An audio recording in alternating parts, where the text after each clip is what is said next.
What's going on? Today we're going to talk about how you can apply structure to your development during a game jam so that you can give yourself the best chance at both completing the game and being proud of the game at the end of the jam. If you want to learn how, then stick around. A game jam is an event where a community of game developers get together to create games within a shortened time frame according to a specific theme. Now, as you can imagine, a lot of challenges arise out of a jam, which test the developer's creativity, their resilience, and their ability as a developer. I'm going to run you through the structure that I use during a game jam, and for simplicity, let's keep it to a 48-hour jam since they're the most common that you'll find. The first thing that I do when I've signed up to a game jam starts long before the jam has even started. And what I do is I prepare for it in the best way I possibly can. Make sure that your computer is charged, your peripherals are charged, make sure that you've got all the programs that you need and all the licenses are in order so you can start developing as soon as you get there. An often overlooked one is ensuring that you're rested and you're fresh when you get there. Now, before the jam even starts, you should have gotten a list of rules from the organizers of the jam. And if you didn't get that, then go online and see if you can find what the rules are. So then you know what you can use or what tools you can use to prepare for the jam. Any asset packs you can use, any existing code that you can use, sound packs that you can use, all of this is going to help you to finishing your game and making it look more polished at the end of the game jam. Another thing that you can do to prepare for the game jam before it begins is to network with the other developers around you who are also participating. This is valuable because these are your friends while you're there. These are the people that are potentially going to be your teammates, or these are the people that are going to be your testers, and these are the people that are willing to help you if you come stuck with your project. It's at this point that you should decide whether or not you're going to team up with other developers or if you're going to go solo. If you have a well-rounded skill set and you want to test yourself, then consider going it alone. But if you want to test yourself and collaborate with other people or fill any potential gaps in what your skills are as a developer, then there will be plenty of other people there that are looking to work with other developers. Consider this part carefully. Some developers can be difficult to work with, especially in a high pressure and short time frame kind of environment that a game jam is. Can really bring out the worst in some people, and it can lead to some difficult and awkward situations. It's just not worth it. So the jam started, you've got your theme and the clock's ticking. What do you do now? Well, what I do is I break down the theme and then I rapidly ideate to find a concept that matches the theme and matches my style. During this early phase of a game jam, this is when people are most likely to rush around to be over-energetic and overthink things. And this is the point in time that making hasty and rapid decisions can drastically affect the entire experience over the entire 2 days. So you want to get this right. You want to be in the right mindset and think strategically when you're developing your concept. The first thing I do is I look at the concept and I try to streamline it as much as I possibly can. Now, your concept might be grand and might be something you can expand upon later, but at this stage in a 2-day game jam, you need to cut your scope down to a point where you have one core game loop. I would say when you're conceptualizing and you're taking the time to design your game, then you spend no more than 2 hours in a 48-hour game jam to do this. In a 48-hour game jam, you can't afford to be juggling multiple complex mechanics and balancing and tweaking variables. What you'll find is you've overcommitted and you'll run out of time and you won't be able to polish anything and it'll look like shit. So I'll reiterate, 2 hours max, make it concise and keep it simple. What comes next is the opportunity to build the core game loop that you've just designed. You need to ensure that your core loop is engaging, it's entertaining, and it really captures the theme. I've seen one team make a Western shooter in a sci-fi themed game jam. It didn't make any sense. It was just the game that they wanted to make. When you're building the core loop, ensure that you don't polish anything, you don't refactor anything, you don't optimize anything, you don't try to bug fix anything at this stage.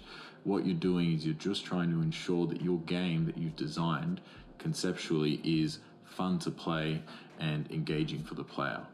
Whether it's 2D or if it's 3D, use simple primitive shapes. If you need to print out any data or information for the UI, print it to the console for now.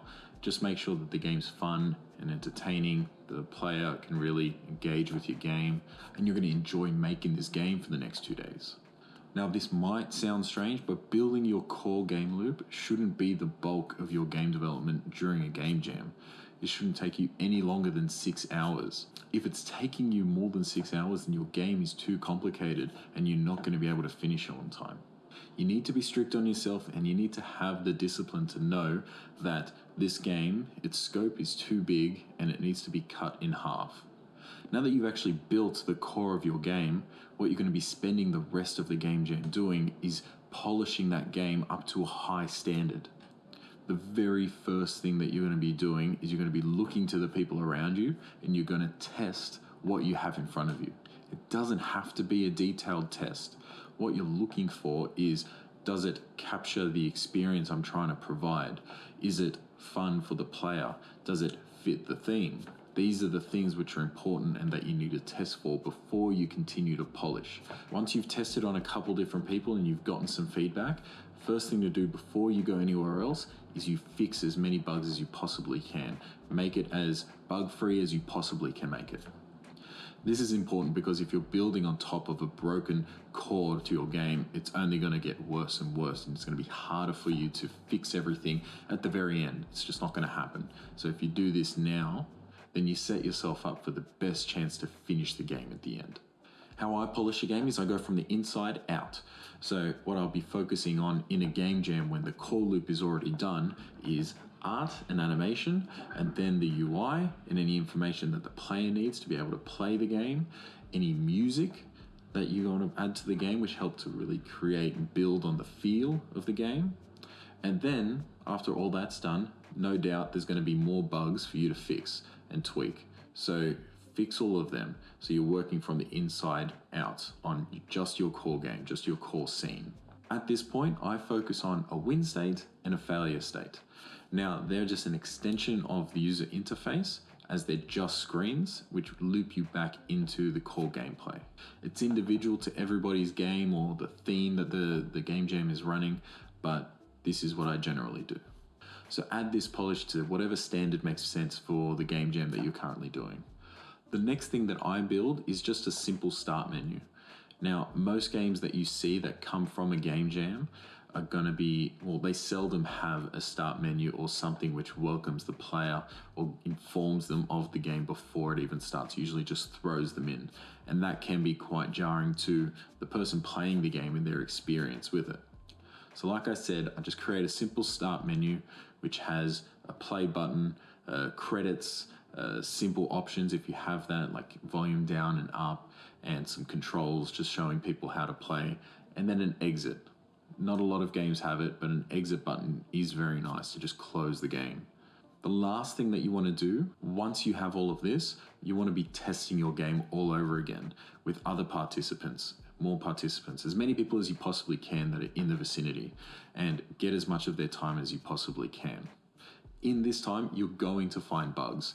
As soon as you find one, note them all down, finish your testing session with the people that are there, and then sit back down and work through those bugs as quickly as you can. Nail them out and test again, and keep doing it and get as much time for the remainder of the game jam as you possibly can, getting your game tested and ensuring that it's highly refined and fine-tuned, that it's as bug-free as it possibly can be, while respecting the time of the other developers that are there at the game jam. If you follow these instructions, if you follow this structure that I use, you'll find that at the end of a 2-day game jam that you come out with a game that is playable, it looks good, it sounds good, and it feels good to play. You'll be happy to show it to your family and your friends. You'll be happy to present it, you'll be proud of it. It might even make it onto your portfolio if that was something you were there to do. But going to a game jam and finishing a game according to the theme within the time constraints that you have is a huge achievement, and that should be something that you should be really proud of. So guys, if you made it to the end of this video and you got some value, then I'm going to ask you to please subscribe to the channel and like this video, as it really does help make a big impact in the growth of this channel so that we can all build more and better games. And if you have any other developer friends, then I'm going to ask you to please share it with them so that we can get this growth going. And tell me, what strategies have you guys used in game jams that you've participated in where you've successfully finished a game on time and to the theme? Post your comments below. And next week, I'm going to talk about strategies that you guys can use to build a game development team so that you can make a game that you've been dreaming to make. If that sounds interesting, then stick around.